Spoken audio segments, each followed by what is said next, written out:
Assalamualaikum warahmatullahi wabarakatuh. Waalaikumsalam warahmatullahi wabarakatuh. Baik, kita akan melanjutkan mata kuliah meten kualitatif. Pada sesi ini kita akan mengkaji kedudukan teori dalam penelitian kualitatif. Penelitian kualitatif dengan penelitian kuantitatif itu memang berbeda paradigma. Nah, ini implikasinya antara lain kepada penggunaan teori. Kalau di penelitian kuantitatif yang sudah pernah kamu praktekkan, teori itu menjadi landasan penelitian. Teori itu digunakan sebagai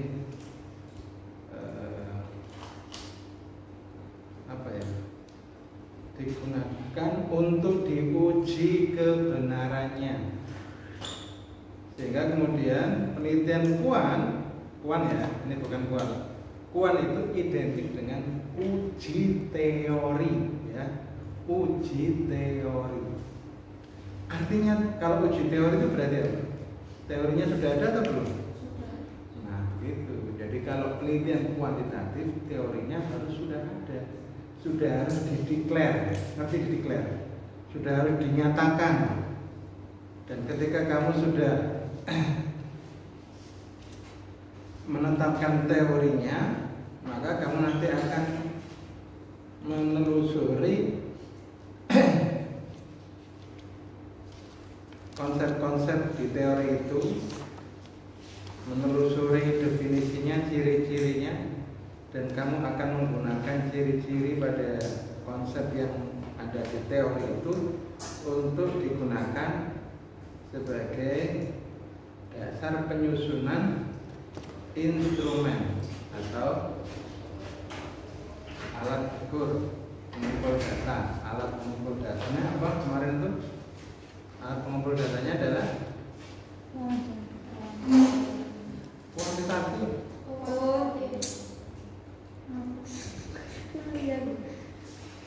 Instrumen. Kamu kalau penelitian kuantitatif menggunakan apa? Instrumen tes atau kuesioner. Kuesioner itu nama lainnya adalah apa?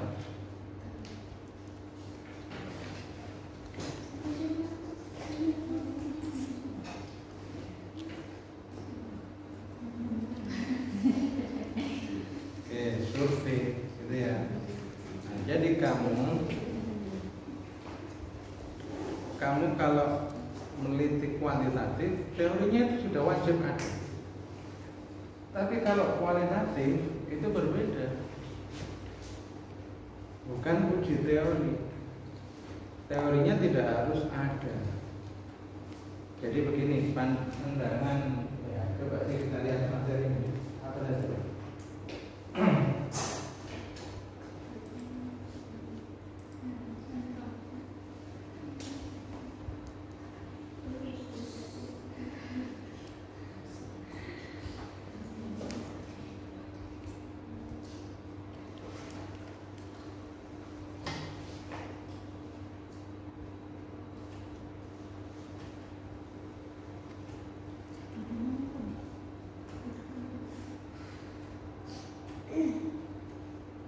Oke, jadi di sini dijelaskan penelitian kualitatif tidak melakukan teori, sementara penelitian ini yang kuantitatif ya, ini tulisan yang teori. Kuan, yang kedua ini kuan. Kuantitatif memerlukan teori sebagai kerangka kerja. Nah, implikasinya juga kepada analisisnya ya. Nanti analisisnya itu kalau kualitatif itu induktif, sementara kalau kuantitatif ini kuantitatif. kualitatif. Oke. Berikutnya, pandangan kualitatif tidak perlu teori. Pengusung pendapat bahwa penelitian kualitatif dan merupakan teori berdasarkan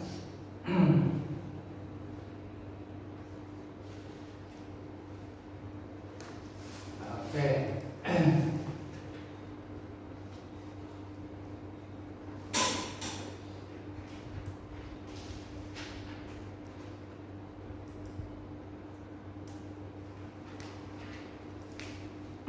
Lebih jauh dari penjelasan ini saya sampaikan ya. Bagaimana sih proses penelitian kualitatif dan kualitatif sehingga penggunaan teorinya berbeda. Coba camkan kembali, camkan ya. Bahwa kualitatif itu uji teori. Berarti teorinya sudah ada. Adapun kualitatif, misinya itu sebetulnya misinya ya menemukan teori, menghasilkan teori baru, temuan baru, walaupun tidak langsung bisa disebut teori ya, minimal temuan baru. Nah, temuan baru ini harapannya berbeda dengan teori. Kalau temuan yang kamu hasilkan dari penelitian kualitatif itu bukan hal yang baru, seakan-akan penelitian kamu itu sia-sia, seakan-akan. Jadi penelitian kualitatif, ingat, misi kamu sekarang itu adalah menemukan hal yang baru, menemukan sesuatu yang belum dikupas, belum dieksplor, belum disajikan oleh buku-buku, oleh artikel. Nah, itu adalah misi penelitian kualitatif. Nah, sekarang kalau saya ingin tanya ke kamu, apa berarti peneliti kualitatif itu tidak membutuhkan teori? Ada yang mau menjawab? Ismi, kamu mau jawab?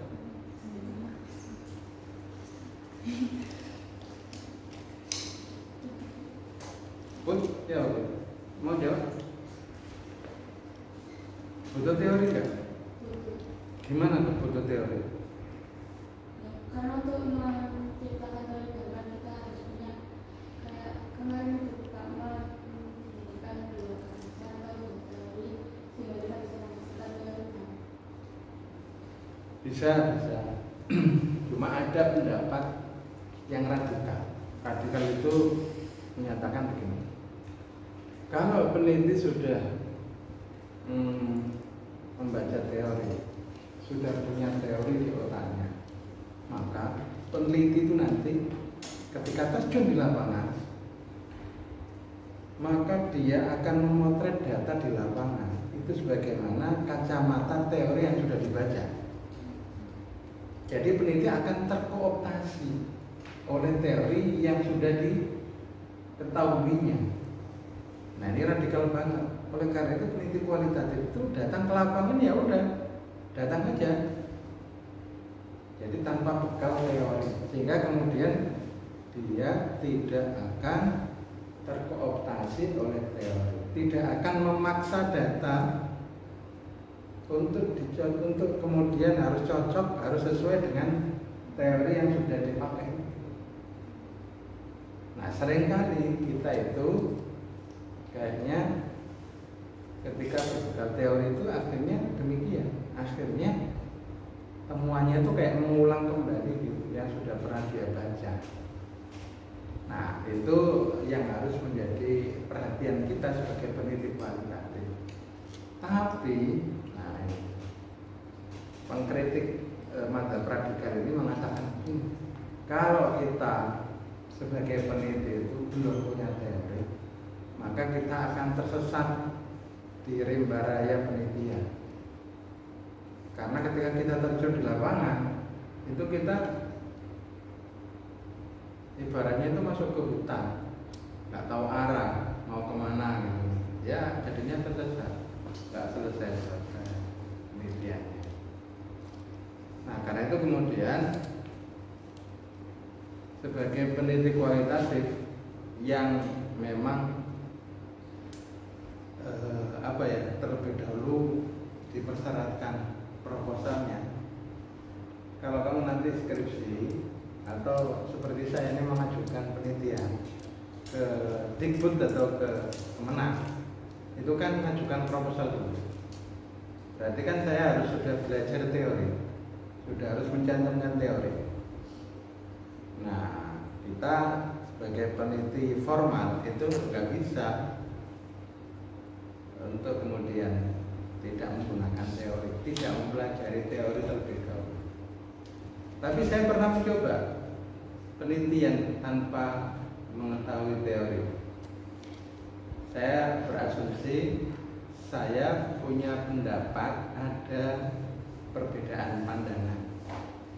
Oh, ada perbedaan apa ya? Yang paradok itu ketika ya tidak hanya di pesantren.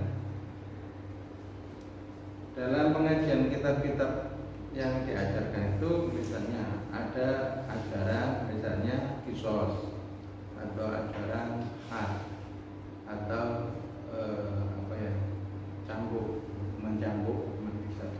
Tapi kok tidak pernah dipraktekkan, berarti kan ada sesuatu yang paradok. Nah, dari situ kemudian saya teliti, saya kemudian menggali data dengan wawancara ke para kiai, ke para pengasuh pondok, dan akhirnya data itu sudah terkumpul. Akhirnya saya bingung, ini saya analisis pakai apa ini, teori apa yang saya gunakan. Waktu itu saya jet lag, akhirnya saya minta bantuan teman, ayo ini dilanjutkan. Nah, akhirnya dilanjutkan bareng menjadi penelitian kolaboratif dan akhirnya bisa terbit di jurnal Sinta 2. Ya, cukup bagus. Nah, itu adalah contoh praktek saya penelitian kualitatif yang tidak berangkat dari teori. Dan ada temuan baru. Temuan baru itu intinya begini. Para pengasuh pondok, para kiai itu cenderung tekstual tapi moderat. Umumnya tekstual itu fundamentalis, konservatif atau ya fundamentalis ya. Apa ya, pandangannya itu pandangannya kiai itu begini. Ya memang teksnya begitu, tetapi kondisi tidak memungkinkan untuk diterapkan. Jadi ya sementara tidak dipraktekkan, walaupun diajarkan. Itu kan diajarkan. Nah, ada kiai yang berpandangan, ya kita ingin nanti itu diterapkan suatu saat ketika Indonesia misalnya mampu menerapkannya. Nah, gimana cara menerapkannya? Kalau negara kita masih bukan negara Islam, ya kan nggak mungkin bisa. Nah, kalau sekarang kan negara itu diatur dengan aturan hukum negara yang kadang-kadang ada kesesuaiannya dengan syariat, ada yang tidak sesuai. Tetapi memang juga dilematis kalau kita mempraktekkan syariat dalam konteks ini itu syariat yang sementara ini antara satu kelompok umat Islam dengan satu kelompok umat Islam yang lain itu berbeda. Nanti diterapkan hukum yang model A, yang kelompok B gak setuju. Nah, ini juga menjadi dilema tersendiri. Dan ada juga yang melihat dampaknya. Misalnya ya, penerapan hukum Islam yang dipaksakan itu justru akan menyebabkan kemunafikan. Maksudnya kemunafikan gimana? Pura-pura religius karena takut dengan hukuman yang akan diberikan. Nah, terus gimana? Ya sebaiknya bukan dipaksakan, tapi di bawah diberikan pendidikan yang sampai pada kesadaran, sadar diri untuk menerapkan syariat. Nah, itu yang ideal, karena menurut dia tidak ada paksaan dalam agama. Nah, di praktek di Aceh itu kan ada paksaan yang tidak menerapkan hukum Islam, berarti dihukum. yang tidak pakai jilbab di Aceh berarti kan kena hukuman. Nah, di Malaysia juga ada polisi agama. Di beberapa negara ada polisi agama, ada komite amar ma'ruf nahi munkar. Tetapi apakah itu nanti betul-betul ideal? Kalau diterapkan hukum berdasarkan mazhab Syafi'i, yang mazhab Hambali protes. Yang berdasarkan mazhab Hambali, yang mazhab Maliki protes. Nah, itu juga menjadi persoalan. Kan tidak akan dipaksakan. Nah, kadang-kadang pemaksaan itu atas nama kekuasaan, kepentingannya penguasa. Itu tadi contoh saja ya, contoh bagaimana penelitian kualitatif saya lakukan. Awalnya saya belum tahu teorinya, dan saya kemudian mendapati keresahan, kok ada sesuatu yang kurang pas ya, kok janggal gitu. Diajarkan tapi nggak dipraktekkan, yaitu sebagiannya, walaupun sebagian yang lain juga dipraktekkan. Nah, itu kemudian baru setelah saya mendapatkan data terkumpul cukup banyak, barulah saya kemudian mencoba menganalisisnya menggunakan teori-teori yang sudah ada, dan akhirnya mendapatkan temuan baru. Nah, itu ya tadi, bahwasanya kiai atau pengasuh pesantren itu pada umumnya tekstual tapi moderat. Kalau dosen-dosen di perguruan tinggi Islam pada umumnya itu kontekstual. Kontekstual itu maksudnya gimana? Kamu ngerti kontekstual nggak? Kontekstual itu ya berupaya memahami hukum Islam itu tidak secara teks, tetapi secara konteks. Maksudnya itu apa sih? Al-Quran mewajibkan A, mewajibkan B, tetapi kemudian prakteknya bisa jadi berbeda dengan fikih yang sudah diberikan oleh para ulama. Contohnya, contoh zakat. Zakat itu kalau pakai tekstual, nggak ada loh zakat profesi itu. Tapi konteksnya itu begini, konteksnya Al-Quran itu, ya yang wajib zakat mal itu yang kaya mestinya, yang punya penghasilan besar. Dulu itu yang punya penghasilan besar itu siapa? Petani, terus kemudian pedagang, nah terus mungkin yang lain itu. Dulu nggak ada profesi dokter, nggak ada profesi pengacara, nggak ada profesi manajer, itu nggak ada. Nah, sekarang profesi itu luar biasa, ada manajer 1M. Coba, gajinya 1 bulan itu 1M. Kamu bisa ngitung nggak? 1M. Coba bayangkan 1 miliar 1 bulan. Nah, tapi dia nggak punya kewajiban untuk zakat mal. Kalau zakat fitrah kan setiap orang. Nah, kalau hanya berdasarkan teks, nah maka sekarang mestinya petani-petani gurem itu tidak wajib zakat. Tapi di kampung saya itu, di Lamongan itu, petani-petani itu gabahnya itu kapan? Itu sebagiannya itu diserahkan. Nah, saya tahunya kan kemarin waktu di rumah kampung saya itu kok banyak ini banyak gabah yang dipakai langsing gitu. Tapi langsing saya tanya ke saya, ini dari mana zakatnya? Nah, kalau saya melihat itu gini, para petani itu kok kayaknya keuntungannya sedikit sekali. Bahkan kadang-kadang itu untuk kembali modal aja itu berat. Tapi kok masih harus zakat? Ini ajaran Islam itu bukan wali. Sing manajer kok gak ada kewajiban zakat mal. Nah, akhirnya ulama berdasarkan konteks sekarang ini mewajibkan zakat profesi. Berapa zakat profesi? 2,5%. Nah, seperti dosen Pak, iya. Tapi nisabnya berapa? Kalau nggak salah nisabnya itu 7 juta. Nah, videonya nggak sampai di situ, jadi ya nggak sampai zakat.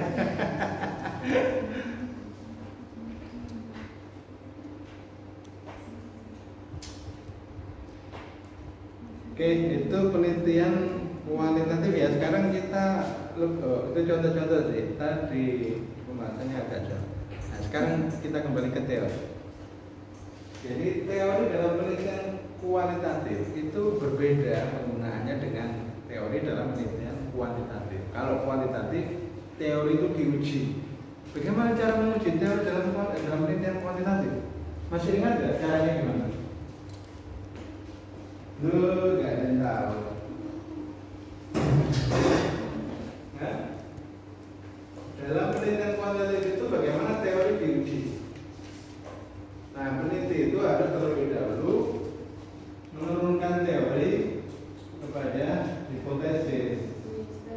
Nah, jadi peneliti itu menguji hipotesis, tetapi hakikatnya yang menguji teori karena hipotesis diturunkan dari teori. Bagaimana cara menurunkan teori kepada hipotesis? Ya diturunkan aja Pak, dari atas ke bawah gitu. Gimana cara menurunkan teori menjadi hipotesis? Teorinya itu biasanya bilang gimana coba? Religiusitas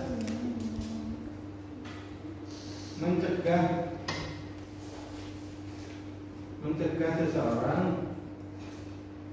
berbuat korup.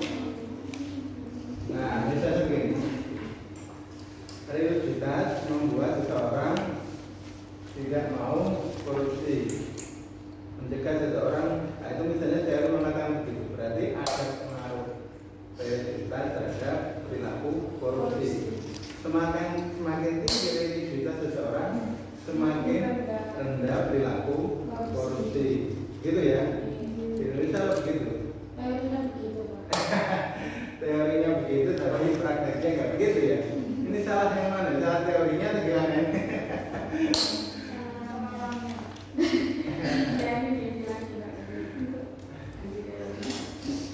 Nah, ketika dibuat pakemnya itu begini,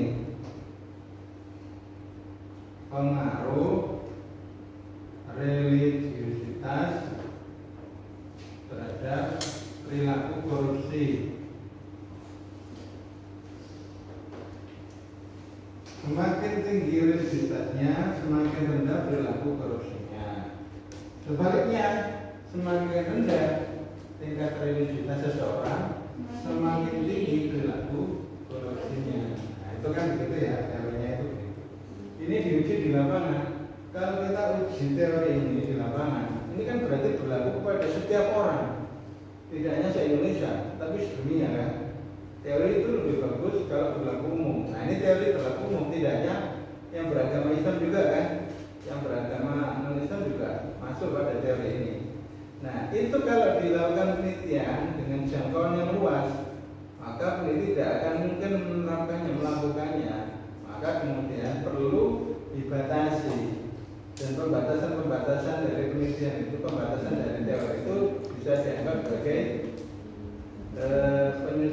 penurunan teori kepada hipotesis. Nah, maka di sini kemudian tinggal dilengkapi pengaruh ada dengan baik.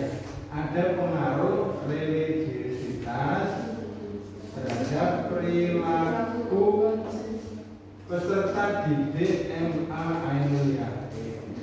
Gitu ya. Nanti saya akan buat MA Ainulia. Amin, amin. Nah, ini berarti sudah menurunkan teori kepada satu komunitas tertentu saja, tidak berlaku secara keseluruhan. Nah, kalau teori yang di sini ini masih berlaku secara keseluruhan. Nah, bentuknya hipotesis itu pernyataan bunyinya ada atau tidak ada. Kalau hipotesisnya itu hipotesis kerja berarti ada pengaruh. Kalau hipotesis nihil berarti tidak ada pengaruh. Dari hipotesis inilah nanti akan kemudian kita uji di lapangan, dan lapangannya akan bisa kita kuasai karena jumlahnya tidak terlalu besar. Nah, itu nanti akhirnya teori ini bisa kita uji dengan menguji hipotesis yang sudah kita siapkan itu gitu. Jadi penelitian kualitatif kuan ya, itu uji teori tapi melalui hipotesisnya gitu. Jadi hipotesis itu yang kemudian diuji untuk dapat dibuktikan kebenarannya. Kalau kemudian nanti sudah diuji di lapangan, datanya kan akhirnya bisa kita peroleh. Ketika data sudah kita peroleh, kita olah, kita analisis menggunakan rumus statistik, rumus korelasi atau rumus regresi, akhirnya ditemukan HO ditolak atau diterima. Pada umumnya kita harapkan di sini kan HO ditolak. Berarti HO yang ini tuh yang tidak ada pengaruh ini ditolak. Berarti ada pengaruh. Nah, begitu. Berarti kalau kualitatif nggak pakai uji tes. Nggak pakai. Ya, jadi umumnya kualitatif itu tidak ada hipotesis. Hanya analisis di Jadi nanti itu tidak ada peneliti itu memperkirakan nanti terbukti atau tidak terbukti teori. Tidak ada seperti itu. Tapi prediksi bisa dilakukan. Nanti saya jelaskan. Prediksi itu boleh dilakukan, tapi tidak dapat membingkai teoritik ya. Nanti kita jelaskan bagaimana seorang peneliti kualitatif agar penelitiannya itu berhasil itu perlu memuat atau mencoba membuat prediksi. Nah, seperti apa nanti kita jelaskan. Nah, kalau ini saya clearkan dulu sampai jelas sekali. Ketika kamu sudah misalnya ya pakai korelasi, itu kan nanti tinggal R-nya itu sama dengan 0 atau R-nya tidak sama dengan 0. Yang tolak HO itu yang mana? Yang tolak HO itu yang ini. Jadi kamu tolak HO itu belum. Tolak HO itu jika R tidak sama dengan 0. Kalau ini terima HO, kalau ini tolak. Jadi kalau R hitung, kalau misalnya pakai korelasi ya, rumus produk momen yang sudah kamu gunakan ketika mengkorelasikan X dengan Y, itu kan akan keluar R-nya itu berapa. Kalau R-nya itu sama dengan 0, itu berarti terima HO, berarti benar tidak ada pengaruh. Tapi kalau R-nya tidak sama dengan 0, biasanya berapa? Antara 0,21, 0,35, 0,40, 0,99. Nah, ini berarti kan R-nya itu tidak sama dengan 0. Nah, jika R tidak sama dengan 0, berarti HO ini ditolak. Ketika HO ditolak, berarti yang benar itu ini AA. Berarti terdapat pengaruh atau terdapat korelasi. Berarti teorinya terbukti enggak? Terbukti. Tapi jika HO yang diterima karena R-nya sama dengan 0, maka berarti teorinya tidak terbukti. Nah, itu penelitian kuantitatif, uji teori, membuktikan teori itu di lapangan itu benar atau salah, terbukti atau tidak terbukti. Nah, itu kualitatif. Nah, sekarang kualitatif. Nah, kalau kualitatif gimana? Tadi kualitatif itu fungsi yang pertama itu sebagai rambu-rambu agar peneliti tidak tersesat, agar peneliti bisa fokus ke satu tema tertentu, agar peneliti juga bisa memprediksi teori yang ditemukan, temuan baru yang berbeda dengan teori. Nah, itu bisa saja seperti itu. Nah, coba kita lihat lebih jauh. Peneliti kualitatif bertujuan untuk membangun konsep dan teori, bukan sekedar menguji hipotesis atau teori. Oleh karena itu, mendasarkan diri secara kaku pada teori hanya akan membatasi wawasan berpikir peneliti. Oke, jadi teori. Ini yang harus diperhatikan. Jadi peneliti kualitatif jangan terpaku pada teori. Kalau terpaku pada teori nanti tidak akan menemukan hal baru, temuan baru tidak akan ditemukan.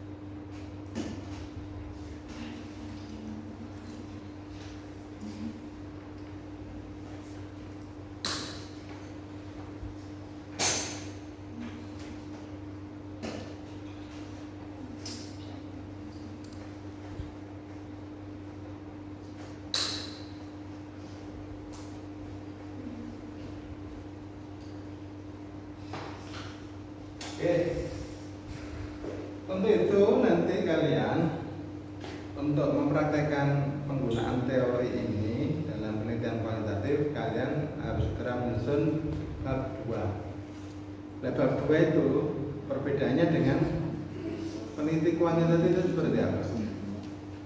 Ya, kamu kayaknya kok senang sekali dengan apa yang tadi saya sampaikan. Itu kan satu kesatuan ya, jangan khawatir. Kesatuan jangan khawatir. Persatuan belum ini Pak.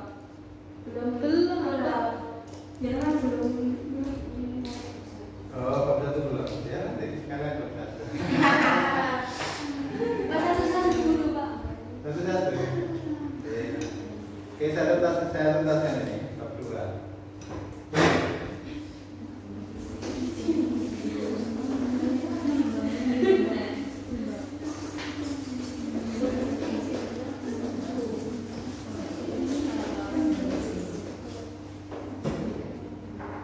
Cara menyusun bab 2 untuk kuantitatif itu kan sudah sangat clear ya. Yang pertama, ya tentu konsep dalam teori itu kan biasanya ada 2, variabel X dan variabel Y. Itu konsep X-nya itu misalnya religiusitas. Ya kita paparkan religiusitas itu apa definisinya, ciri-cirinya,